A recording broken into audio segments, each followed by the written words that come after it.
नमस्कार दोस्तों, आप सभी का एक बार फिर स्वागत है। आज हम बात करेंगे अलंकार और उसके भेद पर। अलंकार अलंकार का अर्थ है आभूषण या गहने कह सकते हैं आप, जेवर कह सकते हैं। स्त्री पुरुष इनका प्रयोग अपनी शोभा बढ़ाने के लिए करते हैं। जिस तरह से स्त्री पुरुष अपनी शोभा बढ़ाने के लिए इनका प्रयोग करते हैं, ऐसे ही काव्य का शोभा बढ़ाने के लिए भी अलंकारों का प्रयोग किया जाता है। अब इन आभूषणों में मोती हो सकते हैं, सोना हो सकता है, हीरे हो सकते हैं। वैसे ही काव्य की शोभा बढ़ाने के लिए हमारे पास दो चीज हैं, शब्द और अर्थ।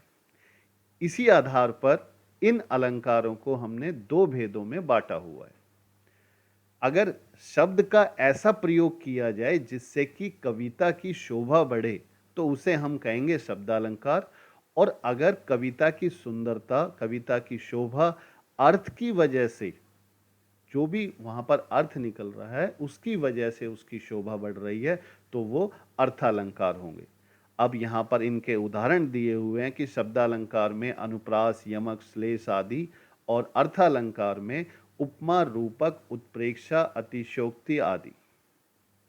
अब ध्यान देने वाली बात यह है कि अगर इनकी परिभाषा हम देखें तो वो आपको कठिन लग सकती है, लेकिन मैं आपको बड़े सरल तरीके से बताऊंगा। उन बातों पर आप जरूर ध्यान दें। अनुप्रास अलंकार, अगर इसकी परिभाषा पर जाएं तो जहां वर्ण की पुनरावृत्ति से ध्वन्यात्मक चमत्कार उत्पन्न होता हो, तो वहां पर अनुप्रास अलंकार होगा। ये थोड़ा सा भारी लग रहा होगा आपको, तो सीधे मुद्दे पर आते हैं। बात यह है कि जहां पर एक वर्ण यानी एक अक्षर बार बार आए। अब आप उसको समझना चाहें कि वो सुंदरता बढ़ाता है, हम सीधी सी बात है, जब अलंकार पढ़ रहे हैं तो वो सुंदरता बढ़ाएगा ही, ध्वनि से संबंधित, आवाज से संबंधित। लेकिन समझने की सीधी बात यह है कि अनुप्रास अलंकार में एक वर्ण बार बार आएगा। उदाहरण के तौर पे हम देखें कि चारु चंद्र की चंचल किरणें खेल रही हैं जलथल में। अब यहां पे देखिए च च च, एक अक्षर बार बार आ रहा है। इसी वजह से इसकी कविता की जहां की ये पंक्ति है वहां सुंदरता बढ़ रही है। तो जब भी ऐसा हो कि कोई एक अक्षर, कोई एक वर्ण वहां पर बार बार आए, तो वहां पर अनुप्रास अलंकार होगा। आप सभी ने पीछे एक गाना आया था, चंदू के चाचा वाला जो था, जिसमें च च च अक्षर जो है बार बार आ रहा है, वो भी इसी का उदाहरण है। मुदित महीपति मंदिर आए, देखिए म म म, और सेवक सचिव सुमंत बुलाए, यहां पर भी स बार बार आ रहा है। तो सीधी सी बात यह है अनुप्रास अलंकार के अंदर कि यहां पर एक वर्ण बार बार आएगा। आप अन्य उदाहरण भी नीचे देख सकते हैं। अब परीक्षा की दृष्टि से बात करें तो उसमें ध्यान देने की बात यह है कि हो सकता है आपको पहली ही नजर में अनुप्रास अलंकार दिखाई दे, लेकिन आपने इसे सबसे आखिरी विकल्प में रखना है। यानी कि जब कोई और अलंकार आपको दिखाई नहीं दे रहा उसके अंदर, तब हमने उसके अंदर अनुप्रास देखना है, वरना हो सकता है गलत हो जाए। इस बात को आप ध्यान रखें। चलते हैं अगले पर, यमक अलंकार। अलंकारों के क्रम मैंने अपनी सहूलियत के हिसाब से, कि जैसे आपको थोड़ा बढ़िया समझ में आ जाए और आपस में कंपेयर करने के लिए भी आसानी हो, इसलिए मैंने थोड़ा अलग ऑर्डर इसका रखा है। यमक अलंकार देखें तो यमक अलंकार के अंदर एक शब्द एक से अधिक बार आएगा और भिन्न अर्थ में।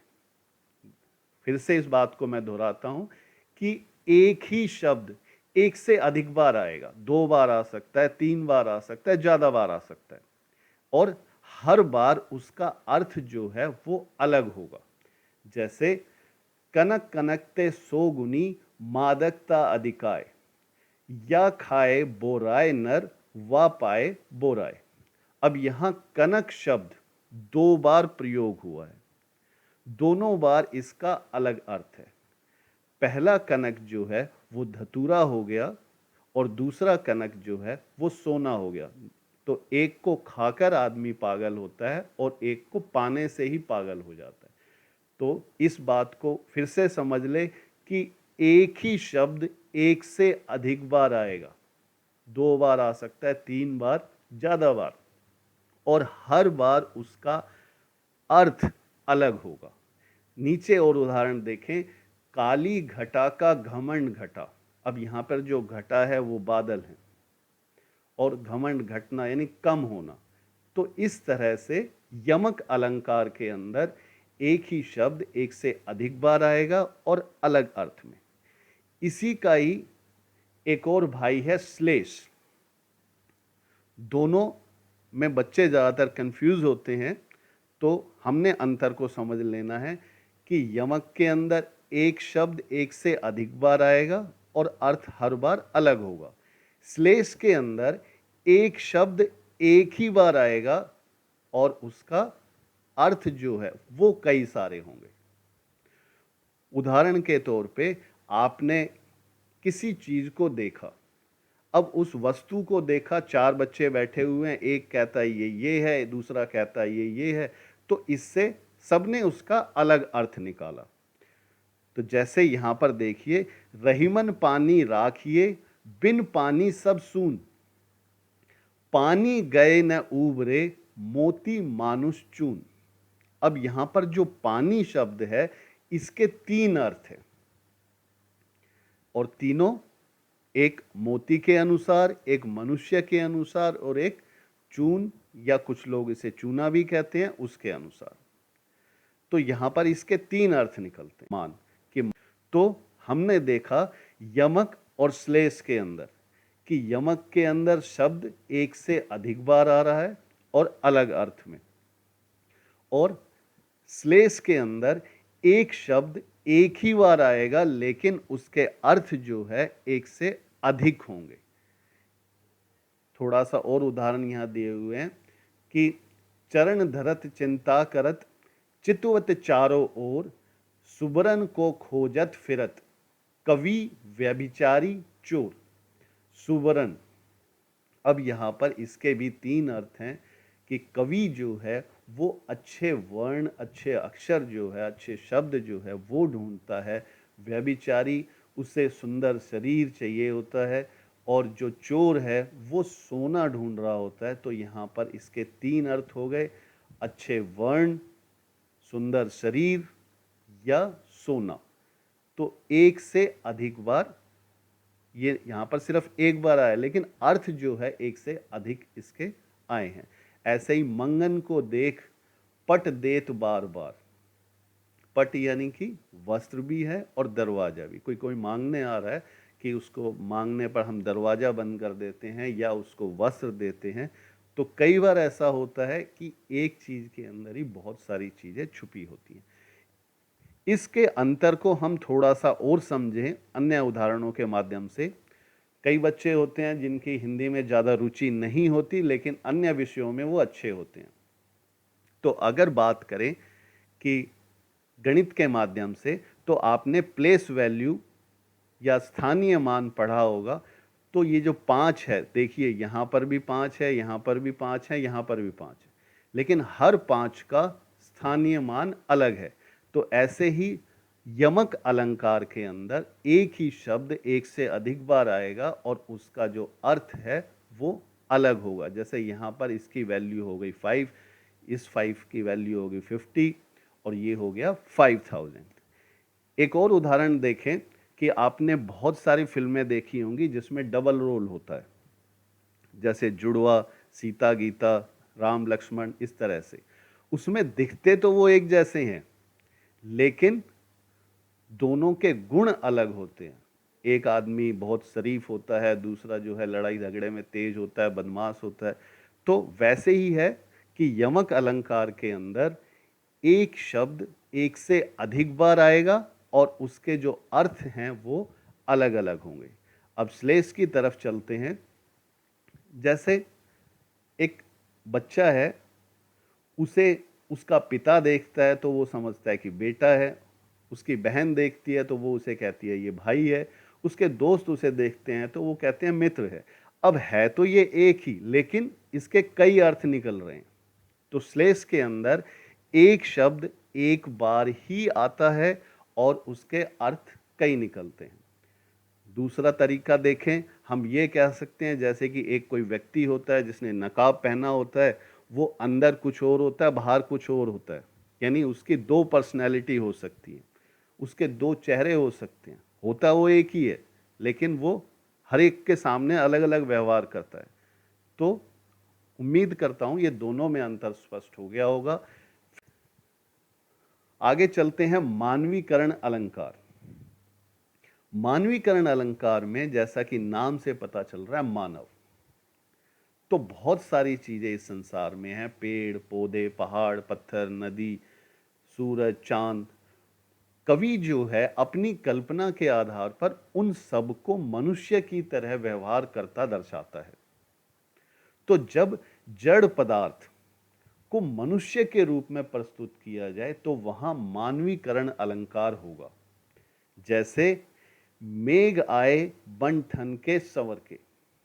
अब जो बादल हैं उन्हें मनुष्य की तरह प्रस्तुत किया जा रहा है कि वो बन ठन कर आ रहे हैं, संवर के आ रहे हैं।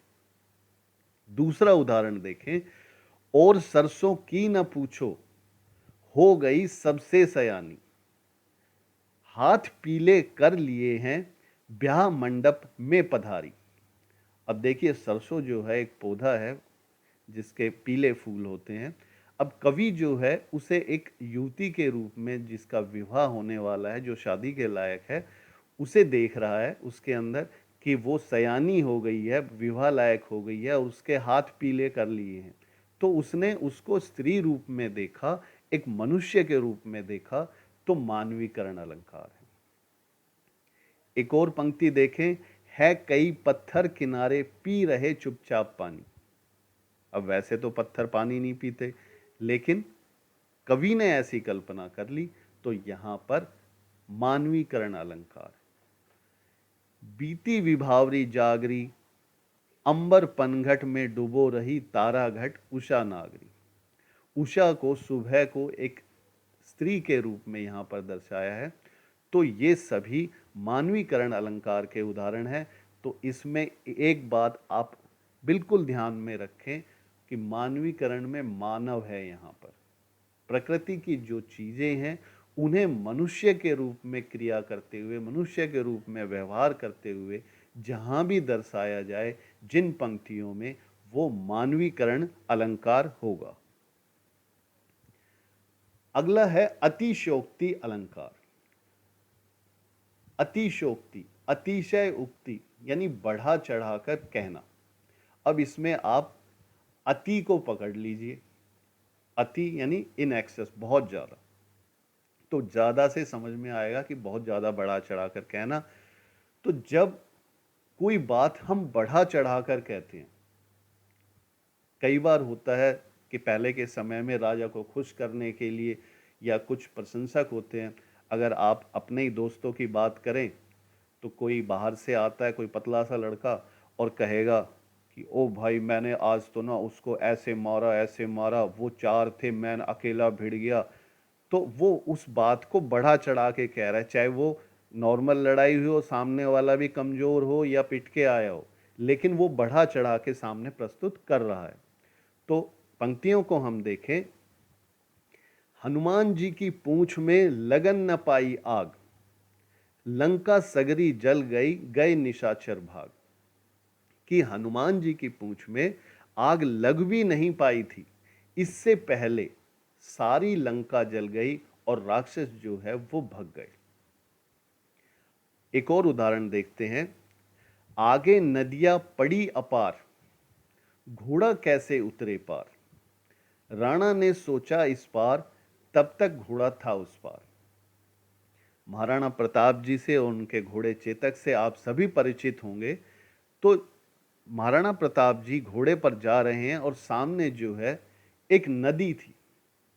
अब राणा जी सोच रहे हैं कि आगे इतनी बड़ी नदी है, घोड़ा कैसे उतरेगा। तो वो इतना उन्होंने सोचा, इससे पहले घोड़ा जो था वो उस पार पहुंच गया। तो यहां पर घोड़े की जो ताकत है, घोड़े की जो क्षमता है, उसे बढ़ा चढ़ाकर बताया गया है।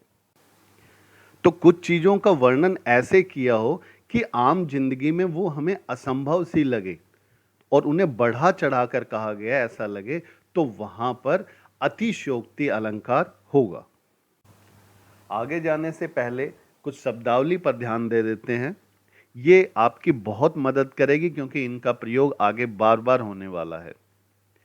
सबसे पहले है उपमेय, जिसकी उपमा दी जाए, यानी जिसका वर्णन किया जा रहा है वो। उपमान, जिससे उपमा दी जाए, यानी वो प्रसिद्ध वस्तु जिससे उपमेय की तुलना की गई है वो उपमान कहलाएगा। साधारण धर्म, उपमेय और उपमान जब हम तुलना करते हैं तो दोनों में कुछ चीज कॉमन होती है, दोनों में कोई क्वालिटी होती है जो कि समान हो, तो वो कहलाएगा साधारण धर्म।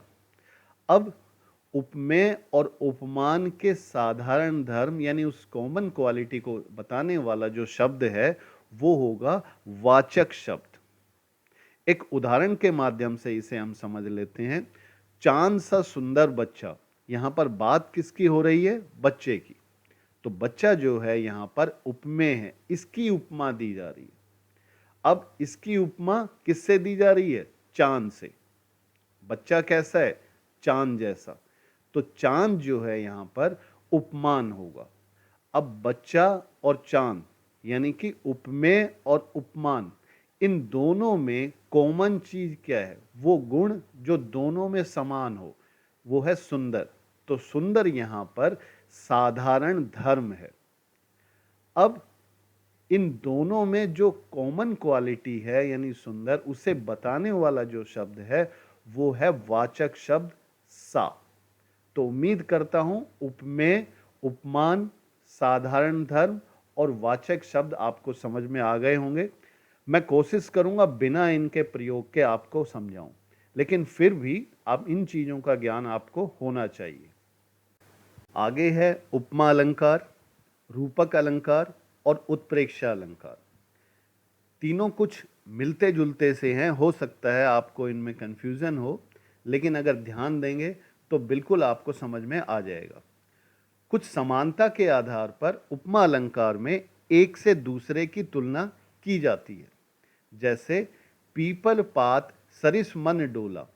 अब मन कैसे डोला? पीपल के पत्ते के समान। तो इस तरह से जब एक से दूसरे की तुलना की जाए तो वहां पर उपमा अलंकार होता है। जैसे अगली पंक्ति है, हाय फूल सी कोमल बच्ची। अब बच्ची कैसी? फूल सी। तो बच्ची के यहां पर उपमा दी गई है। किससे दी गई है? फूल से।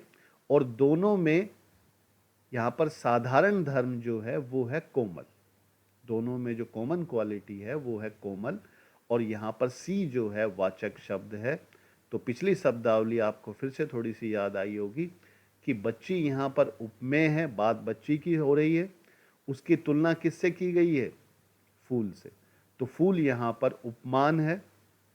और दोनों में जो कॉमन क्वालिटी है वो है कोमलता, यानी जो कोमल है। और सी शब्द जो है वो वाचक शब्द है।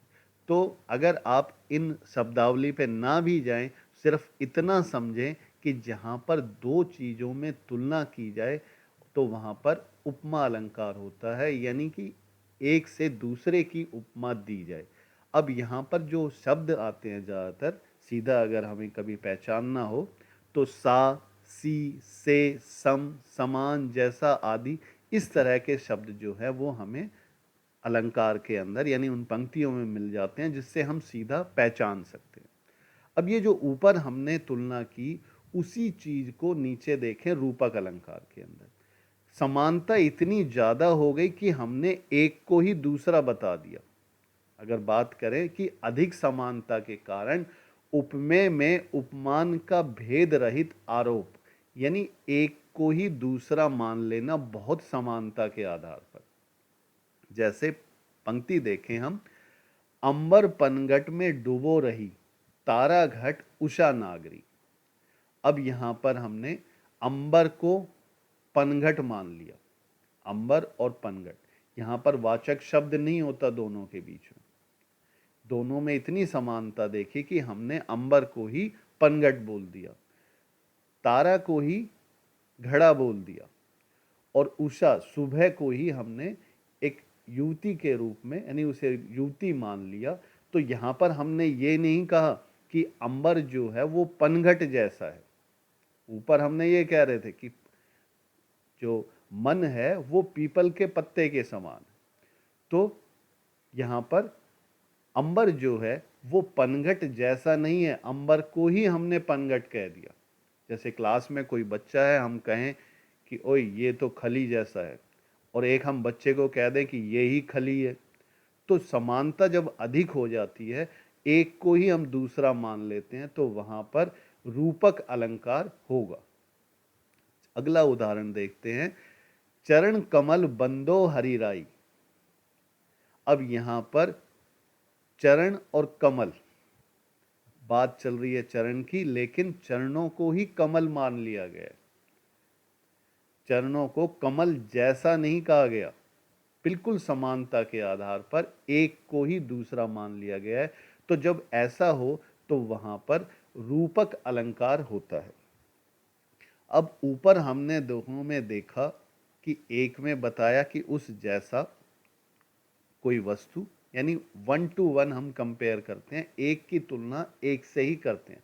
रूपक में भी एक को ही हमने दूसरा मान लिया, लेकिन उत्प्रेक्षा में थोड़ा अलग है। उत्प्रेक्षा अलंकार के अंदर हम किसी स्थिति, किसी एक वस्तु को दूसरा नहीं मानते, हम किसी स्थिति, किसी दृश्य पूरे को कल्पना करते हैं। अगर इसे थोड़ा और समझें उत्प्रेक्षा अलंकार को, कि उपमेय में उपमान की संभावना या कल्पना, हम उपमेय में जिस चीज की बात हो रही है उसके अंदर किसी अन्य चीज की पॉसिबिलिटीज देखते हैं। जैसे कि हम मानते हैं ना मैथमेटिक्स के अंदर कि माना x, तो इसमें भी हम, जो कवि है वो कल्पना करता है कि मानो ऐसा हो रहा है। जैसे सामने से कोई चलता हुआ आ रहा है और हम कहें वो चलता हुआ ऐसा लग रहा है मानो बाहुबली चलता आ रहा है। तो इस तरह से जब हम कल्पना करते हैं, उसमें एक जिसके बात हम कर रहे हैं उसमें दूसरी चीज की संभावना देखते हैं, तो वहां पर उत्प्रेक्षा अलंकार होता है। कहती हुई यो उत्तरा के नेत्र जल से भर गए, हिम के कणों से पूर्ण मानो हो गए पंकज नए। तो यहाँ पर कि उत्तरा के जब आंखों में पानी भर आया तो उसकी कल्पना की है कवि ने कि वो ऐसा लगता है जैसे पंकज पर हिम के बर्फ के छोटे छोटे कण से वो नए हो गए हों, ऐसा हमें लगता है। सोहत ओढ़े पीत पट श्याम सलोने गात, कि श्री कृष्ण ने जो पीला वस्त्र जो है वो ओढ़ा हुआ है वो कैसा लग रहा है, कवि कल्पना कर रहा है, यहाँ पे संभावना देख रहा है कि मनहु मानो नीलमणि शैल पर आतप पर्यो प्रभात, कि नीले शैल पर वो वहाँ पर प्रकाश जो है सुबह का वो पड़ रहा है। तो इस तरह से जब हम किसी एक चीज में दूसरी चीज की संभावना देखते हैं, यानी जिसका वर्णन कर रहे हैं उसमें किसी अन्य चीज की संभावना देखते हैं, तो वो उत्प्रेक्षा अलंकार होता है। इसको थोड़ा सा समझ लेते हैं एक बार फिर से, कि उपमा अलंकार के अंदर अब कोई व्यक्ति है जिसका बेटा है, वो अपने बेटे को कह सकता है कि मेरा बेटा सूरज जैसा है, मेरा बेटा चांद जैसा है। तो वो यहाँ पर तुलना कर रहा है, उपमा दे रहा है। तो जब उपमा दी जाती है तो वो उपमा अलंकार होता है। लेकिन दूसरा ऐसा होता है, कोई व्यक्ति अपने बेटे को सूरज जैसा ना कहकर ये कह सकता है कि मेरा बेटा सूरज है या चांद है, तो वो उसने उसको वो ही मान लिया। और तीसरा जो है वो कह रहा है कि जैसे ये बादल है, अगर सामने से बादल आ रहे हैं, हम कहें कि ऐसा लगता है कि कोई सेना का जो दल है वो आक्रमण करने या चढ़ाई करने आ रहा है, तो हमने पूरे दृश्य को ही ऐसा मान लिया। तो उपमा अलंकार के अंदर सा, सी, से, जैसा, इस तरह के शब्द आते हैं। रूपक अलंकार के अंदर कोई वाचक शब्द नहीं होता। और उत्प्रेक्षा अलंकार के अंदर मानो, मनहु, जानो, जनहु, इस तरह के शब्दों का प्रयोग होता है, जिससे आप सीधे इन अलंकारों को पहचान सकते हैं। एक बार फिर से पिछली चीज़ों को हम दोहरा लें कि अनुप्रास अलंकार, जिसके अंदर वर्ण बार बार आए, कोई अक्षर जो है बार बार आता है जिससे उसकी सुंदरता बढ़ती है। यमक अलंकार, जिसके अंदर एक ही शब्द एक से अधिक बार आता है लेकिन अर्थ अलग होते हैं। श्लेष अलंकार, जिसके अंदर एक शब्द एक ही बार प्रयोग होता है लेकिन अर्थ जो है अनेक होता है। जैसे कि मैंने बताया था उदाहरण के तौर पे कि कोई बच्चा है, उस बच्चे को देखकर उसका पिता जो है उसे पुत्र समझता है, उसका जो बहन है उसकी वो उसको भाई समझती है, कोई अगर शिक्षक देखता है तो वो उसे छात्र के रूप में देखता है। तो इस तरह से एक ही शब्द के कई अर्थ हो सकते हैं। और यमक अलंकार की जो बात की थी तो वो जैसे आपने जुड़वा फिल्म या और देखी होंगी जिसमें चेहरे तो एक जैसे होते हैं, शब्द तो एक होता है लेकिन अर्थ जो है वो अलग अलग होते हैं। मानवीकरण अलंकार, जिसके अंदर प्रकृति की जो वस्तुएं हैं, नदी, पहाड़, पेड़, पत्थर, ये सब, इनको जब हम मनुष्य की तरह प्रस्तुत किया जाता है काव्य के अंदर तो वहां पर मानवीकरण अलंकार होता है। अगला है उपमा अलंकार। उपमा अलंकार के अंदर किसी गुण के आधार पर एक से दूसरे की उपमा दी जाती है यानी तुलना की जाती है। रूपक अलंकार, गुणों की समानता के अधिकता के कारण जब दोनों में बहुत ज़्यादा समानता हो, जो व्यक्ति उनको देख रहा है वो एक को ही दूसरा मान लेता है।